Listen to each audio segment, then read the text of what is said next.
جب نماز میں کلمات ادا کر رہے ہوں تو ایسا لگے، فیل کریں کہ اللہ سن رہا ہے اور میں سنا رہا ہوں۔ یہ جو حضوری ہے، فیلنگ آف پریزنس، کہ آپ پریزنٹ ہیں اس کی بارگاہ میں، وہ آپ کو دیکھ رہا ہے، آپ اس کی دہلیز پہ کھڑے ہیں، وہ سن رہا ہے، آپ سنا رہے ہیں، اس حضوری کے ساتھ نماز پڑھیں تو وہ نماز قرب الہی کا دروازہ کھولتی ہے۔ اللہ کا دیدار ملے گا جنت میں، مشاہدہ حق ہوگا، اس کے حسن مطلق کا جلوہ ہوگا، دیدار ملے گا، مگر قرب کی جو لذت نماز دیتی ہے، اگر نماز حضوری کے ساتھ ہو، جنتی بھی اس کے مشتاق ہوں گے۔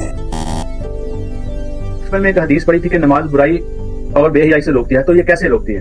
یہ حدیث نہیں میرے بھائی، یہ قرآن کی آیت ہے، پارہ نمبر 21 کے سٹارٹ میں۔ تو یہ حدیث تو چھوٹی چیز ہے، یہ قرآن کی آیت ہے۔ کیسے روکتی ہے؟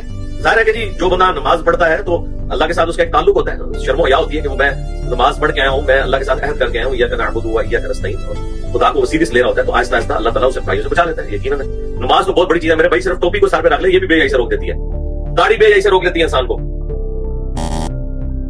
نماز قائم کریں، نماز بے حیائی اور برے کاموں سے روکتی ہے۔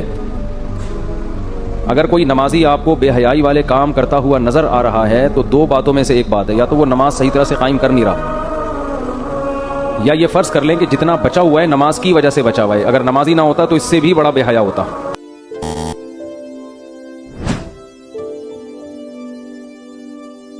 قرآن شریف کہتا ہے ان الصلاۃ تنہی عن الفحشاء والمنکر ولذکر اللہ اکبر، کہ نماز برائی بے حیائی سے روکتی۔ اچھا، اب آپ نماز پڑھ رہے ہیں تو دیکھیں نمازیوں کا حال، چوری بھی کر رہے ہیں، فراڈ بھی کر رہے ہیں، ڈس آنیسٹ بھی ہیں، نماز بھی پڑھ رہے ہیں۔ سوچو اگر تمہاری نماز صحیح ہے، تمہاری نماز مقبول بارگاہ ہو رہی ہے، تو پھر تمہاری نماز تم کو برائی سے روک کیوں نہیں رہی؟ وہ کون سی نماز ہے جو برائی سے روکتی ہے؟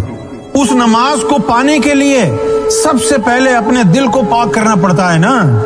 وَمَن يُؤْمِن بِاللَّهِ يَهْدِي قَلْبَهُ، جو اللہ پر ایمان لاتا ہے اللہ اس کے قلب کو ہدایت۔ نبی پاک صلی اللہ علیہ وسلم نے فرمایا لا صلاۃ الا بحضور القلب، قلب کی حاضری کے بغیر نماز نہیں۔ اس نماز کو حاصل کرنے کے لیے سب سے پہلے اپنے قلب کو بیدار کرنا پڑتا ہے۔ کیوں؟